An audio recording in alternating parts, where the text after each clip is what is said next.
అందరూ బాగున్నారు కదా. మనసవే మాధవసేవ అంటారు కదా. దీని గురించి చిన్న కథ చెప్తాను, మంచి కథ చెప్తాను, మనసు పెట్టి వినండి. కాశీకి వెళ్తున్నానని పనమ్మాయి చెప్తుంది. వానమ్మ సరే ఇదిగో ఈ 100 రూపాయలు దేవుడి వరకు చేరేలా చూడు అని 100 రూపాయలు తీసి పని మనిషి చేతిలో పెడుతుంది. వెంటనే కొంగు కట్టేసుకుంటుంది పని మనిషి. కుటుంబంతో సహా రైల్వే స్టేషన్కి చేరుకుంటుంది పనమ్మాయి. అక్కడ ఒక ముసలమ్మ అడుక్కుంటుంది, నేను 3 రోజులు అయిందమ్మా తిని, నాకు డబ్బులేమొద్దమ్మా, అన్నం ఇప్పించిందమ్మా అని ప్రాధాయపడుతుంది. ఆమెను చూసిన పనమ్మాయికు మనసు కరిగిపోయింది. ఇక్కడ ఎలాగో వానరమ్మ లేదు కదా అని తను కొంగుకున్న 100 రూపాయలు తీసి మీల్స్ ఇప్పించి ట్రైన్ ఎక్కేసింది.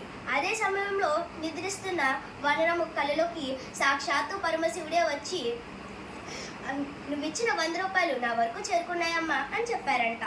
వెంటనే లేచి, ఇంకా ఇది కాశీకి చేరుకుని ఉండదే అని ఫోన్ చేస్తుంది పనమ్మాయికు.